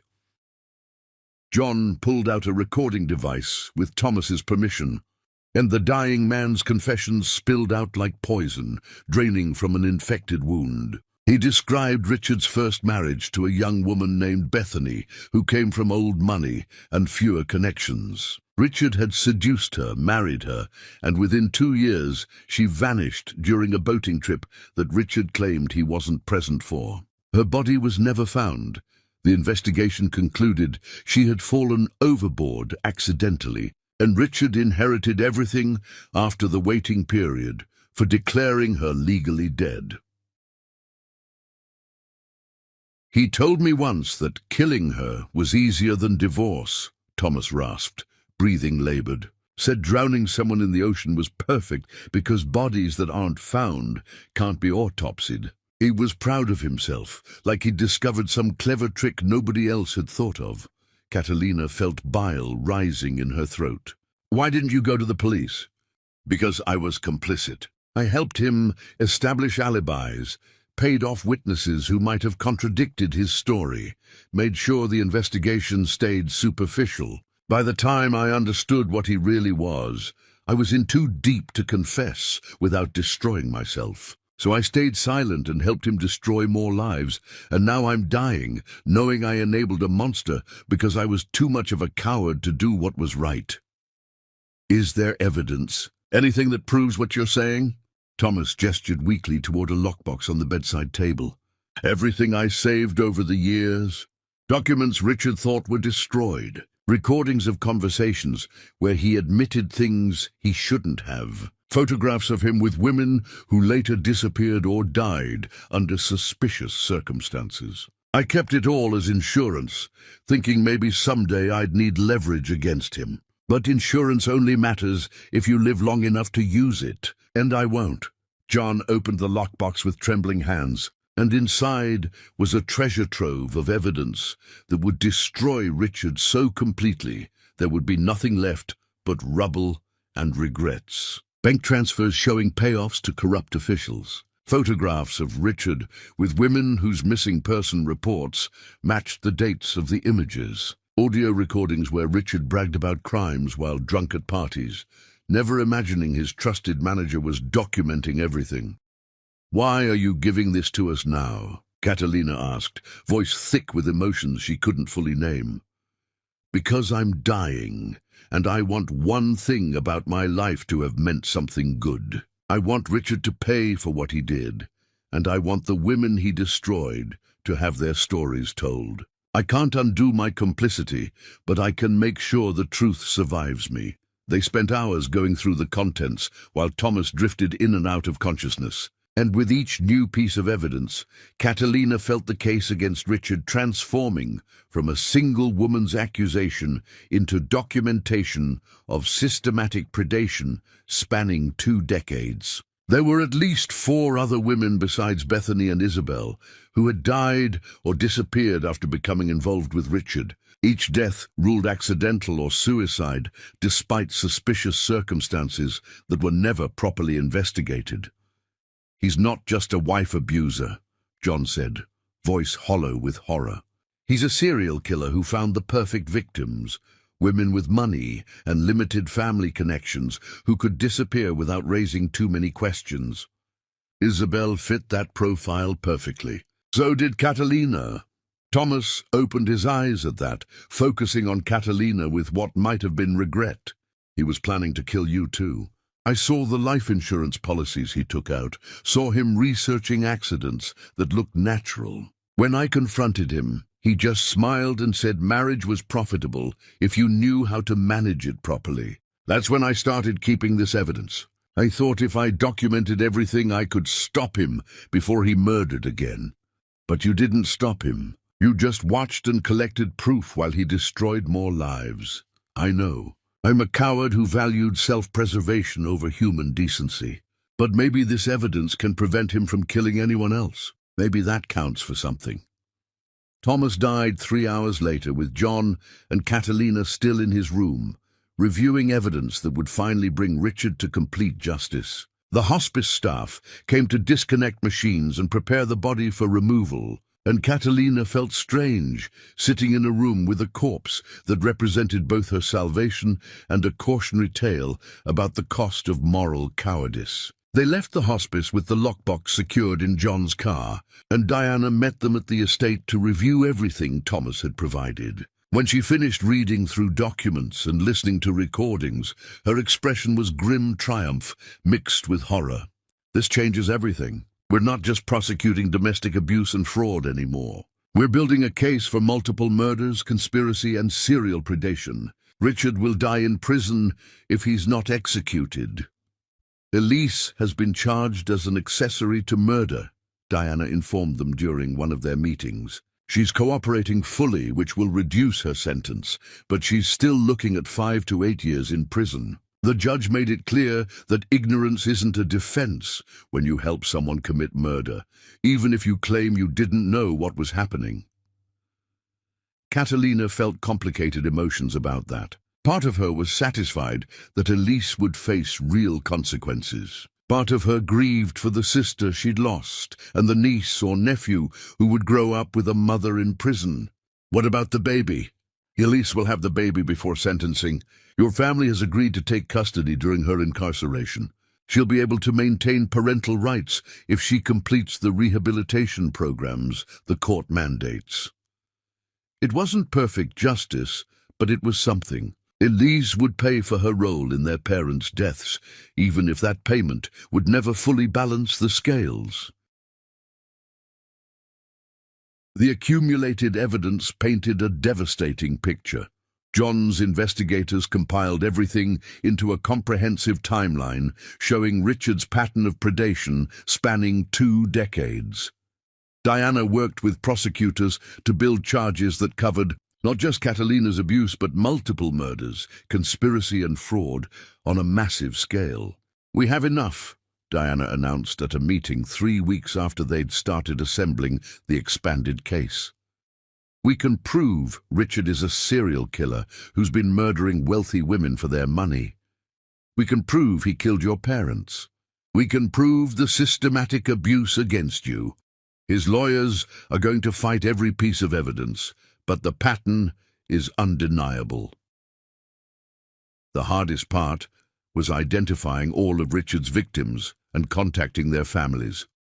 John's team found 7 women total whose deaths or disappearances could be credibly linked to Richard. Each family had to be approached carefully, told that their loved one's death might not have been an accident, offered the chance to see justice finally served.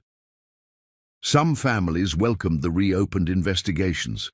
Others were angry, insisting their loved ones had died naturally and accusing Catalina of manufacturing a conspiracy. One woman's brother thanked them with tears streaming down his face, saying he'd always known Richard had killed his sister, but couldn't prove it.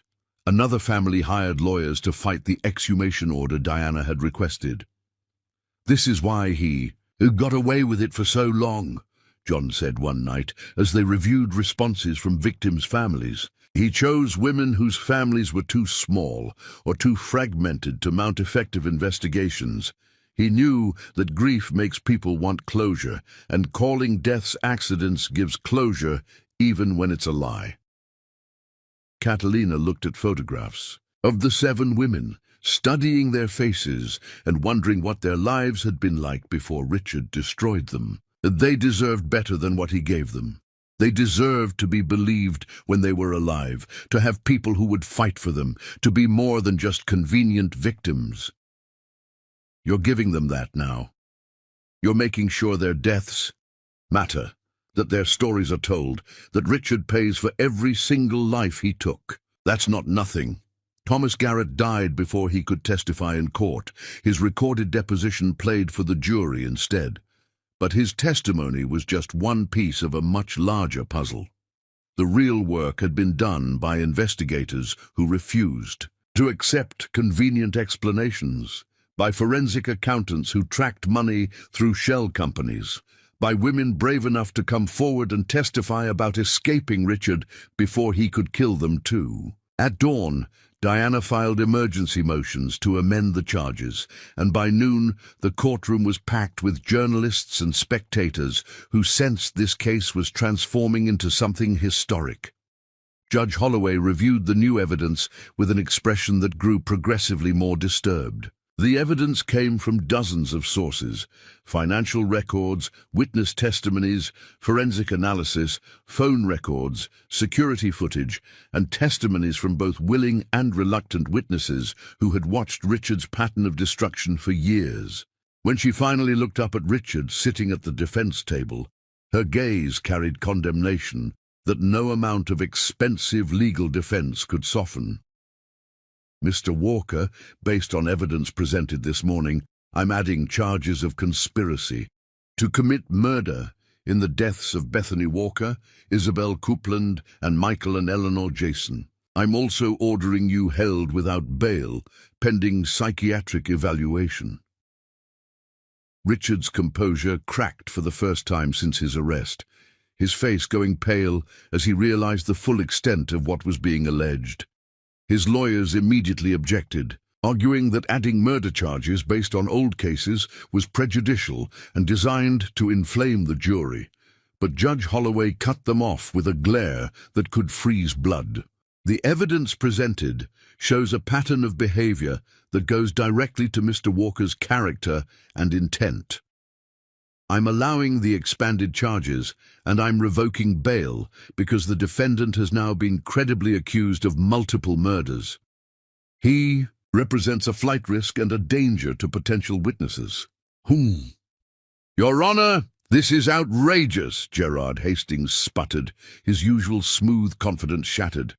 "My client is being tried by media speculation and the deathbed ramblings of a man with nothing to lose.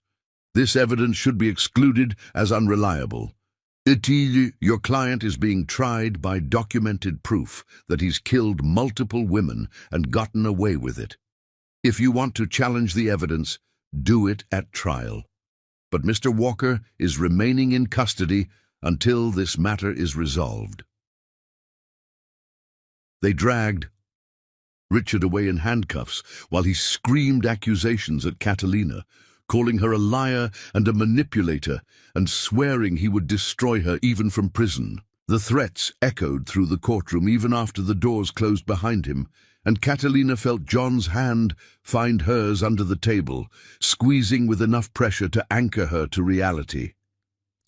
Outside the courthouse, media swarmed them with questions about the new charges, and Diana handled the press conference with practiced efficiency. My client feels vindicated that the truth is finally being acknowledged, and devastated that so many women died before anyone took accusations seriously. This case demonstrates why we must believe women when they report abuse, because sometimes that abuse is hiding something even darker. They fought through the crowd to reach John's car, and once inside with doors locked and privacy-tinted windows hiding them from public view, Catalina finally let herself break. The sobs came from somewhere deep in her chest, tearing through her throat like they were ripping pieces of her soul out, and John just held her while she grieved for all the women Richard had killed and all the years she had spent sleeping beside a monster without fully understanding what he was capable of. "I could have been one of them," she gasped between sobs. "He had life insurance policies on me. He was planning to make me disappear just like Bethany and the others. I was going to be another convenient accident. But you're not. You survived him and exposed him and made sure he'll never hurt anyone else. That counts for everything." Does it? Does it really count when so many women died because nobody was brave enough to stop him sooner? John pulled back enough to look at her face, and his expression carried fierce certainty. "Yes, it counts. You're the reason his killing spree ends. You're the reason all those other victims finally get justice. You're the reason women in the future won't fall into his trap. That's not nothing, Catalina. That's everything." They drove back to the estate in silence that felt both heavy and light, weighted with horror, but lifted by knowledge that Richard's ability to destroy had finally been neutralized. Inside, John poured them both whiskey that burned going down, and they sat together on the terrace, watching the sun set in colors that looked too beautiful for a day that had been so dark. Somewhere across the city, Richard sat in a jail cell, understanding that his life as he knew it was finished, that he would never breathe free air again, that the legacy he would leave behind was monster instead of respected man. And somewhere in the recesses of Catalina's damaged heart, she felt the first stirrings of something that might eventually become peace. Chapter 8. The Final Assault. The next morning brought news that made Catalina's blood run cold. Someone had leaked Thomas Garrett's evidence to the media before Diana could control the narrative. And now every news outlet was running stories about Richard Walker, the serial killer. But worse than the media frenzy was the backlash. Richard's remaining allies were mounting a desperate counterattack, and they were willing to destroy anyone in their path. They filed a motion claiming Thomas Garrett's evidence was fabricated, Diana said, bursting into the estate's dining room where Catalina and John were having breakfast. They're arguing that Thomas had a grudge against Richard and manufactured everything on his deathbed to get revenge. They've got 3 forensic experts prepared to testify that the audio recordings were doctored and the documents contain anachronisms that prove they couldn't be authentic. That's insane, John said. We can prove the authenticity of everything in that lockbox. They don't need to prove the evidence is fake. They just need to create enough doubt that the jury questions its reliability. It's the same strategy they've been using all along, muddy the waters until nobody knows what to believe. Catalina set down her coffee cup with deliberate control. refusing to let the panic building in her chest show on her face. Then we need to find other evidence that corroborates Thomas's claims. If we can independently verify even a few of the things he documented, it becomes much harder to argue he fabricated everything. That's exactly what I'm thinking, Diana said. John, can your investigators track down the women Thomas identified in those photographs? If even one of them is still alive and willing to testify about Richard, it destroys the fabrication argument. I'll have my team on it immediately, John replied, already pulling out his phone. But as they mobilized to counter Richard's latest assault, Catalina felt something shift in her understanding of the battle they were fighting. This wasn't just about putting Richard in prison anymore. This was about dismantling an entire system that protected men like him, that enabled their crimes, that prioritized their comfort over the lives of the women they destroyed. Thomas Garrett's evidence had revealed that Richard was part of something much larger, a network of powerful men who helped each other escape consequences while their victims suffered in silence. We need to go after all of them, Catalina said suddenly, interrupting Diana and John's strategic planning. Not just Richard. Everyone in his network, everyone who helped him, who covered for him, who profited from his crimes. We need to burn the entire thing down. Diana and John exchanged glances. That's a much bigger fight than we initially planned for, Diana said carefully. Going after Richard is one thing. Going after dozens of powerful men with unlimited resources is something else entirely. I don't care. They're all guilty. They all enabled this. If we just punish Richard and leave the system intact, another man exactly like him will take his place, and the cycle continues. John moved to stand beside her, his hand finding hers beneath the table. She's right. We've been thinking too small. Thomas's evidence doesn't just prove Richard is a serial killer. It exposes a network that has been protecting serial killers and abusers for decades. If we don't take this opportunity to destroy all of them, we're wasting everything Thomas died to give us. Diana studied them both for a long moment before nodding slowly. All right. But understand what you're committing to. These men will fight back with everything they have. They'll use every dirty trick, every legal loophole, every corrupt official in their pocket. They'll try to destroy you financially, socially, legally, and if that doesn't work, they'll try to destroy you physically. Are you absolutely certain you're ready for that level of warfare? Yes, Catalina said without hesitation, and felt John squeeze her hand in solidarity. Over the next week, they built their case against not just Richard, but his entire network. John's investigators worked around the clock, tracking down women who had survived encounters with Richard's associates, documenting patterns of abuse and predation that mirrored Richard's own crimes. Diana coordinated with prosecutors in multiple jurisdictions, sharing evidence and building coalitions of law enforcement willing to take on powerful men they had previously considered untouchable. But the network fought back with vicious efficiency. Catalina's bank accounts were suddenly frozen by court order based on spurious claims that she had committed fraud. Her penthouse was raided by police claiming an anonymous tip about drug possession, and though they found nothing, the media coverage made her look like a criminal. Her remaining friends received threatening letters suggesting that anyone associated with her would face professional and personal consequences. The worst attack came on a Thursday evening when Catalina was alone in the estate's library, John having left for a meeting with investigators. She heard glass breaking somewhere in the house, followed by shouting and the sound of John's security team responding to an intrusion. Before she could reach the phone to call for help, 3 men in masks burst into the library. They didn't say anything, didn't make demands or threats. They simply advanced on her with cold efficiency that suggested professional training. Catalina grabbed the nearest heavy object, a bronze statue from the desk, and swung it at the first man's head with all her strength. The impact sent him staggering backward, blood streaming from a gash above his eye. But the other 2 kept coming.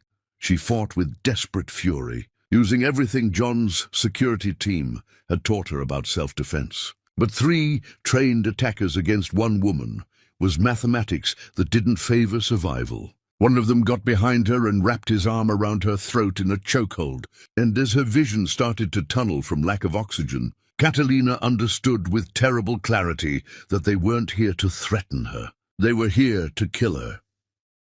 The sound of gunfire exploded through the library, and suddenly the man holding her collapsed, his grip loosening enough that she could tear free. John stood in the doorway with a gun in his hands. His face transformed into something terrifying as he fired again, dropping another attacker. The 3rd man tried to flee, but John's security team tackled him before he could reach the window. In the aftermath, with police swarming the estate and paramedics checking her for injuries, Catalina sat on the library floor and shook with adrenaline crash and delayed terror. John knelt beside her, his hands gentle as they checked her for wounds, even though his eyes still carried the cold fury of someone who had just killed to protect what he loved. "I'm sorry," he said, voice rough with emotion. "I should have been here. I should have protected you better." "You saved my life," Catalina replied, and her voice sounded strange even to her own ears, distant and shocky. "If you hadn't come back when you did, don't think about that. Don't think about what could have happened. Focus on the fact that you survived and they didn't." But she couldn't stop thinking about it. Couldn't stop feeling the arm around her throat cutting off her air. Couldn't stop seeing the cold efficiency in those men's eyes as they advanced on her. She had come so close to being another one of Richard's victims. Another woman who died because she dared to fight back. The police questioned them for hours, taking statements and photographing the scene. The attackers had no identification on them, nothing that would tie them back to whoever had hired them, but everyone knew who was responsible. The surviving attacker was in custody, and Diana arrived with news that he was already talking, giving up names in exchange for a plea deal. After the police finally left and dawn was breaking over the estate, Catalina found she couldn't stop shaking. The adrenaline had worn off, leaving her hollow and terrified, in a way she hadn't been even during the worst of Richard's abuse. Because Richard's abuse had been psychological, calculated to destroy her slowly. This had been an attempt to end her life quickly and violently, and understanding how close she'd come to dying made her feel fragile in ways she'd been fighting against for months. John found her standing at the window of her bedroom, staring out at gardens that looked too peaceful for a place where people had just been killed. He didn't say anything, just wrapped his arms around her from behind and held her while she trembled. "I can't stop thinking about how it felt when I couldn't breathe," she whispered. "How I understood in that moment that I was going to die, that Richard would win after all, because he'd have me killed before I could destroy him completely. But you didn't die. You fought back and you survived, and now we have evidence that will bring down everyone who tried to hurt you.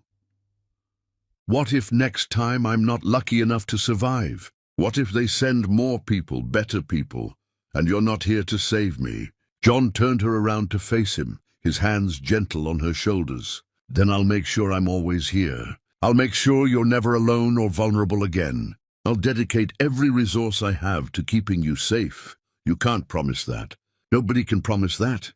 Maybe not. But I can promise that I'll die trying to protect you, because losing you would destroy me in ways that losing Isabel didn't. Because you're not just someone I'm working with or someone I admire. You're the person I'm in love with, and I can't lose you too." The confession hung between them, raw and honest and terrifying in its vulnerability. Catalina looked at his face and saw someone who meant every word, someone who had let her past his defenses despite knowing how dangerous that was. "I'm so broken," she whispered. "Richard broke me in ways I don't know if I can recover from. I don't know if I'm capable of loving someone back the way they deserve.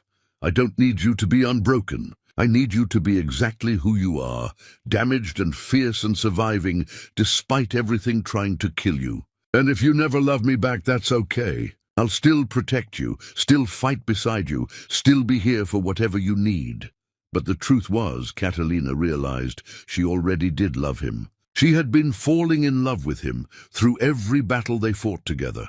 Every moment he treated her as an equal instead of a victim. Every time he offered her strength instead of pity. The question wasn't whether she loved him, but whether she was brave enough to let herself have something good after so much horror.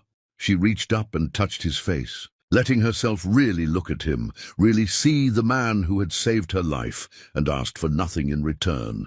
"I'm going to kiss you," she said, voice steadier than she expected. "And I need you to know that I mean it, that it's not just adrenaline or gratitude or trauma bonding. I'm choosing this. I'm choosing you."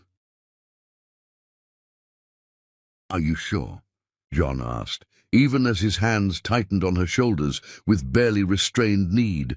"Because once we cross this line, I won't be able to go back to pretending I'm not completely gone for you." "I'm sure," Catalina said, and kissed him. It was nothing like the kiss she'd imagined in the office weeks ago. This was born from survival and choice, and the terrifying realization that life was too short to deny yourself connection with people who saw your damage and loved you anyway. When they finally broke apart, both breathing hard, Catalina felt tears on her cheeks that had nothing to do with sadness and everything to do with overwhelming relief of being touched with actual desire instead of possessive entitlement. "I love you," she said, and meant it despite the fear that came with such an admission. "I don't know if I'm good at it yet, if I remember how to love someone without expecting them to hurt me. But I want to try. With you. That's all I need," John replied, and kissed her again with tenderness that made her believe healing might actually be possible. They didn't have sex that night, both too exhausted and traumatized for anything beyond holding each other. But they fell asleep tangled together in Catalina's bed, and for the first time since her wedding night, she woke up beside a man feeling safe instead of trapped. Over the next few days, the arrests began. Lawrence Thorne was taken into custody on his way to court, led away in handcuffs while cameras captured his humiliation. Two of Richard's closest associates were arrested at their homes, their shocked wives and children watching as police led them away. The media, which had been so quick to turn on Catalina, now scrambled to rewrite the narrative, presenting her as a heroic survivor who had exposed a criminal conspiracy. But Catalina took no joy in the vindication. She was too tired, too damaged by the constant warfare, too haunted by how close she had come to dying on the library floor. She moved through the days in a fog of exhaustion and survivor's guilt, wondering if the women Richard had killed were watching somehow, if they felt vindicated or just sad that their deaths had been necessary to finally bring him to justice. John stayed close to her, offering quiet support without demanding she process her trauma on anyone's timeline but her own. He understood what it was like to survive an attempt on your life, what it did to your sense of safety and your ability to trust that the world wouldn't randomly try to kill you. They sat together in silence more often than they talked, and somehow the silence said more than words could have. The trial date was set for 3 months away, and Diana promised them that by the time they walked into that courtroom, they would have built a case so overwhelming that not even the best defense attorneys in the world could save Richard and his associates. Catalina wanted to believe her, wanted to feel confident that justice would finally prevail. But she had learned too much about how the system protected powerful men to trust that any outcome was guaranteed. "What if we go through all of this, and they still find a way to walk free?" she asked John one night, as they sat on the terrace watching stars appear in the darkening sky. "What if we sacrifice everything and it still isn't enough?" "Then we keep fighting," John replied simply. "We appeal, we retry, we find new evidence, we never stop until they're all in prison or dead. Because the alternative is letting them win, and I'm not prepared to do that." "Are you?" Catalina thought about Bethany drowning alone in the ocean. She thought about Isabel dying in a hotel room with Richard watching. She thought about her parents' car plunging off the road. She thought about all the women whose names she didn't know, whose stories had been lost to time and Richard's careful planning. "No," she said finally. "I'm not prepared to let them win, no matter how long it takes or how much it costs. I'm going to see this through to the end. Then we'll see it through together," John said, and kissed her with tenderness that felt like a promise of something beyond revenge and justice, something that might eventually resemble a future worth living. Chapter 9. The Reckoning Unleashed. The courtroom was packed beyond capacity on the first day of Richard's trial, with overflow crowds watching on screens in adjacent rooms and media stationed outside, broadcasting every development to a nation that had become obsessed with the case. Catalina walked through the gauntlet of cameras and spectators with her head held high, John beside her and Diana leading the way, like a general marching into battle. Richard sat at the defense table, looking diminished somehow, as if the weight of evidence against him had physically compressed him into something smaller than the man who had tormented her for a decade. His expensive lawyers flanked him, but their usual confidence had been replaced with grim determination of people who knew they were fighting a losing battle, but were being paid too much to surrender. Judge Holloway entered, and the courtroom rose as one. The judge had aged visibly since taking this case, the stress of presiding over what would likely be the most important trial of her career etched into new lines around her eyes. But her voice was steady as she called the proceedings to order and invited the prosecution to make their opening statement. Diana stood, and Catalina watched her transform into something magnificent and terrifying. "Your Honor, members of the jury, what you are about to hear over the next weeks is not the story of a single crime, or even a handful of crimes. What you are about to hear is the systematic destruction of human lives by a man who has spent his entire adult life perfecting the art of killing women and making it look like anything but murder." She walked them through 2 decades of Richard's predation, starting with Bethany's disappearance and moving through each subsequent victim with methodical precision. She presented Thomas Garrett's evidence, authenticated by multiple forensic experts who confirmed its legitimacy. She called witnesses who testified to Richard's character, his manipulation, his cold calculation in choosing victims who would be easy to isolate and destroy.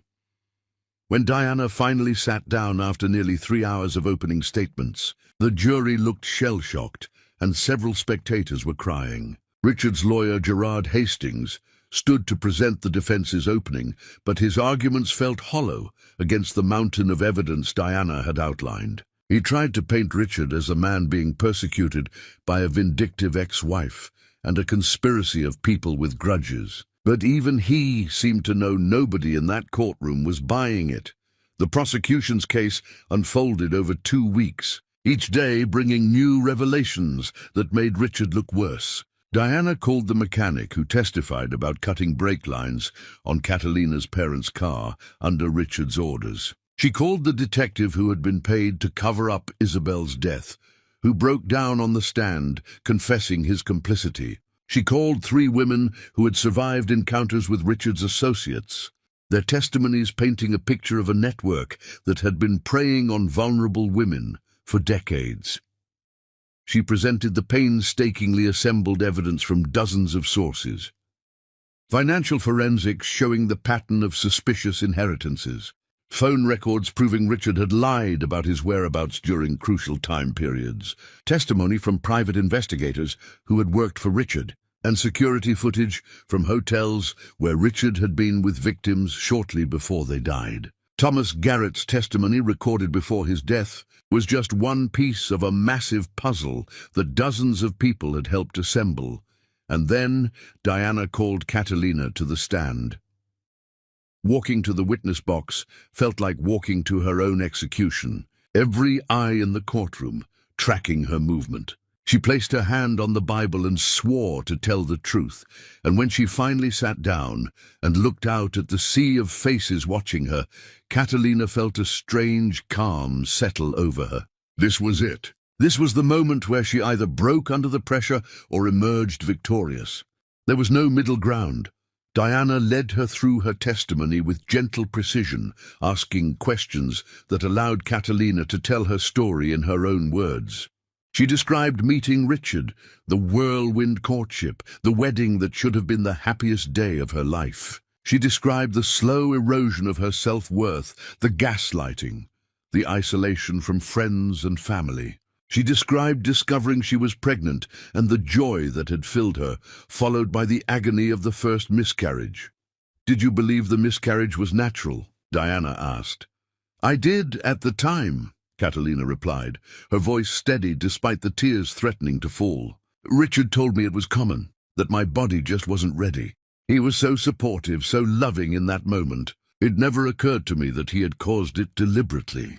And when you had the second miscarriage, I blamed myself. Richard suggested maybe I was too stressed, that I needed to relax more, take better care of myself. He made me believe that my body was failing because I wasn't trying hard enough to be healthy."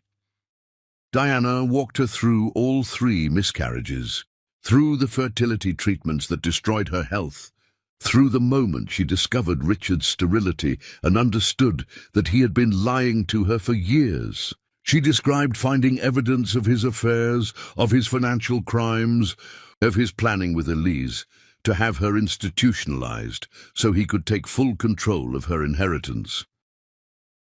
"When did you learn that Richard had murdered your parents?" Diana asked. "When John Copeland showed me the evidence his investigators had uncovered. When I saw the mechanic's testimony about cutting the brake lines, when I read Richard's own notes about planning their deaths, that was the moment I understood I hadn't just married an abuser. I had married my parents' murderer." The courtroom was completely silent, every person holding their breath as Catalina described the horror of that realization. Even the judge was crying, though she tried to hide it behind her hand. Diana let the moment sit before asking her final question. "Miss Jason, after everything you've been through, after all the abuse and manipulation and horror, why didn't you just walk away? Why did you choose to fight?" Catalina looked directly at Richard, holding his gaze until he looked away. "Because walking away would have meant letting him win. It would have meant that Bethany died for nothing, that Isabel died for nothing, that my parents died for nothing. I fought because someone had to stand up and say that women's lives matter, that we're not disposable, that men like Richard don't get to keep destroying us without consequences. I fought because I wanted other women to know that they can survive monsters and come out the other side stronger. I fought because the alternative was letting him kill me too, and I wasn't ready to die." When Diana finished and Gerard Hastings stood to cross-examine, Catalina braced herself for the attack she knew was coming, but Hastings seemed to understand that anything he said would only make things worse. He asked a few perfunctory questions, trying to poke holes in her timeline or suggest she had exaggerated events, but his heart wasn't in it. After less than 30 minutes he sat down and Catalina was dismissed from the stand.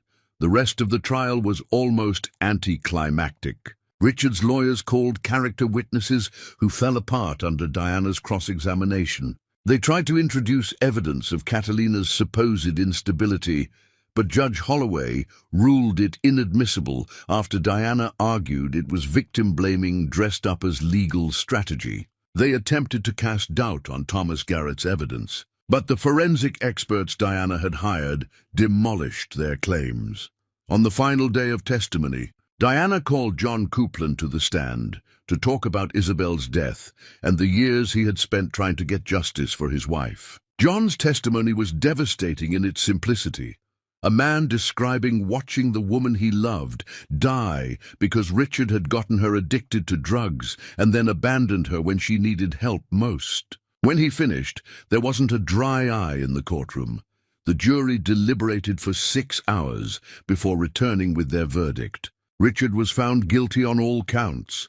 Multiple counts of first-degree murder, conspiracy, fraud, assault, and a dozen other charges that added up to multiple life sentences without possibility of parole. When the verdict was read, Richard's composure finally shattered completely. He screamed at Catalina, calling her every vile name he could think of, threatening her even as bailiffs restrained him. The judge had him gagged and removed from the courtroom, his muffled screams echoing through the halls long after the doors closed behind him.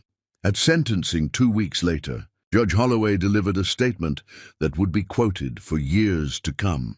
"Mr. Walker, you are a predator who spent decades perfecting the art of destruction.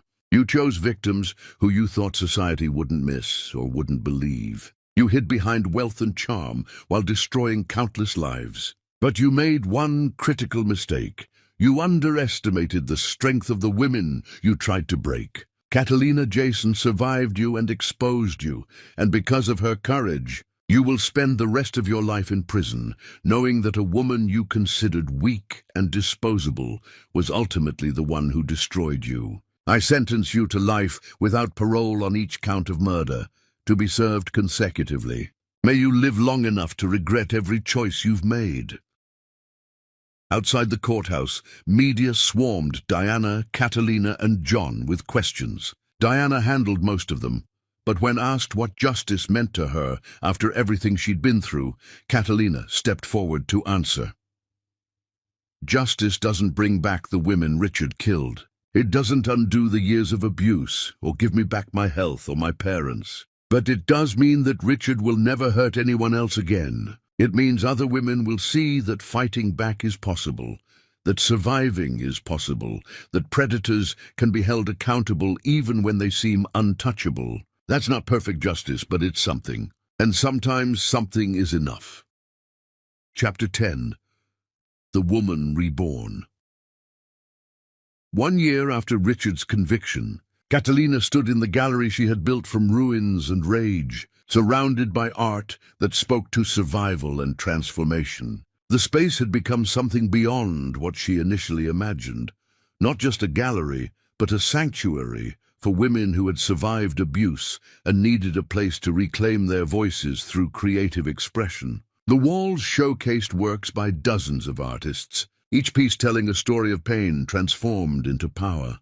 John appeared beside her, his arm sliding around her waist with the easy familiarity of someone who had earned the right to be close. Their relationship had evolved slowly over the year, built on foundations of mutual respect and shared trauma rather than rush toward physical intimacy. They had both needed time to heal, to learn how to be people instead of weapons, and somehow they had managed to do it together. "You did this," John said quietly, gesturing to the crowded room, full of people celebrating the gallery's anniversary. "You took everything Richard tried to destroy and turned it into something that helps others survive." "We did this," Catalina corrected. "I couldn't have built any of this without your support." It was true. John had used his resources to help fund the gallery and the foundation Catalina had established for women escaping abusive relationships. Together, they had created a network of support that provided legal assistance, financial counseling, and safe housing for women trying to rebuild their lives. The work was exhausting and often heartbreaking, but it gave meaning to the suffering they had both endured. Elise approached them tentatively, and Catalina felt the familiar tightness in her chest that always accompanied interactions with her sister. Elise had served 18 months of her 5-year sentence before being granted early release to a halfway house, where she now worked as a counselor for other women dealing with guilt and complicity in crimes. Their relationship would never be what it once was. But over the past year, they had managed to build something new, fragile but honest. "The exhibit is beautiful," Elise said, her eyes taking in the gallery with genuine appreciation. "Mother and Father would be proud of what you've built here. They would be proud of both of us for finding our way back to each other," Catalina replied, and meant it. Forgiveness was still difficult, and Elise's ankle monitor was a constant reminder of the consequences she was still serving. But healing didn't require forgetting, just choosing forward motion over perpetual anger. "How's the baby?" Catalina asked, because she always asked now, because her niece deserved an aunt who cared even if her mother had made terrible choices. "She's good. Your family has been amazing with her. I see her twice a week at the supervised visits, and she's starting to recognize me. The social worker thinks that by the time I'm fully released, we'll be ready for me to take custody again. You're working hard to earn that. I see the reports from your counselor. You're actually doing the work this time. Elise's eyes filled with tears. I have to. I destroyed so much, hurt so many people. The least I can do is make sure my daughter grows up with a mother who takes responsibility for her actions and tries to do better. Diana arrived with news that made Catalina smile.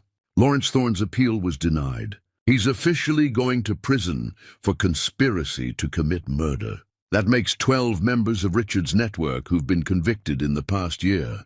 We're dismantling them piece by piece. The legal battles were far from over. Richard's associates were fighting their convictions with every resource available, but one by one they were losing. The network that had seemed so impenetrable was crumbling as more victims came forward and more evidence emerged. It would take years to completely dismantle, but the trajectory was clear. As the evening wore on and guests mingled, Catalina found herself drawn to a specific piece of art that held pride of place in the center of the main gallery. It was a portrait of her from the anniversary party, the moment she had handed Richard the gift box, but reimagined by an artist who had transformed the scene into something mythological. In the painting, Catalina glowed with inner fire, and Richard cowered before her like a demon confronted with holy light. I still can't believe that was only a year ago, Catalina said to John as they stood together studying the painting. It feels like a lifetime. You've lived multiple lifetimes in the past year. You've been a warrior, a survivor, a builder of new worlds. You've transformed from someone fighting for survival into someone helping others thrive. I had good help, Catalina said, leaning into him. I couldn't have done any of this alone. You could have, John replied seriously. You're the strongest person I've ever met, but I'm grateful you chose not to do it alone, that you let me be part of your journey.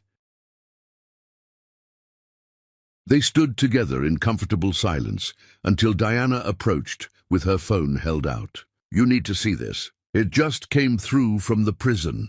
Catalina took the phone and read the message displayed on the screen. Richard Walker had died in prison, attacked by other inmates who had learned what he did to women. The death had been quick but not painless, and authorities were investigating, but hadn't made any arrests. Catalina handed the phone back to Diana and waited to feel something. Satisfaction, vindication, closure. Instead, she felt nothing but a hollow relief that he was gone. Good, she said simply. Now the women he killed can rest, knowing he's not breathing the same air anymore. She didn't mourn Richard's death. She didn't regret his suffering. She simply acknowledged it as the final chapter in a story that had consumed too much of her life already. And then she turned away from Diana's phone and back toward the gallery full of survivors who were building new lives from the ashes of their old ones. As the evening wound down and guests began to leave, John pulled Catalina aside into a quiet corner of the gallery. I have something for you, he said, producing a small box from his jacket pocket. Catalina's heart began to race, but when she opened the box, it didn't contain a ring. Instead, there was a key on a simple chain. What is this? It's a key to a house I bought for us. Not my estate with all its security and memories of attacks. Just a normal house in a neighborhood where we can be regular people instead of survivors constantly looking over our shoulders. I know we've talked about building a future together, and I thought maybe having a place that belongs to both of us, with no ghosts from our pasts, might be a good place to start. Catalina looked at the key, feeling tears prick her eyes for reasons that had nothing to do with sadness. You're asking me to move in with you. I'm asking you to build a life with me. A real life, not just an alliance against common enemies. I'm asking if you're ready to stop fighting long enough to see what we could be when we're not consumed by revenge. She thought about how far she had come in a year, from the broken woman standing in that ballroom to the person she was now. She thought about all the work still ahead, all the women who needed help, all the battles yet to be fought. But she also thought about the possibility of joy, of mornings waking up beside someone who loved her, not despite her damage, but because of the strength she had forged from it. "Yes," Catalina said, closing her hand around the key. "Yes, I'm ready to stop fighting and start living." John kissed her then, and it felt like a promise of futures she had thought were impossible when Richard controlled her life. It felt like hope. As they left the gallery together, Catalina looked back one final time at the portrait of herself from the anniversary party. That woman had been powerful and frightening, and absolutely committed to destruction. The woman she was now was softer somehow, more open to possibility, but no less strong. She had learned that survival wasn't the same as living, that winning battles wasn't the same as finding peace, that destroying your enemies wasn't the same as building something beautiful. She had declared war on Richard, and won decisively. Now she was ready to declare peace with herself and see what miracles that might create. The future stretched before her, uncertain but full of promise. And for the first time since her wedding night, Catalina Jason looked toward tomorrow with something that felt remarkably like joy.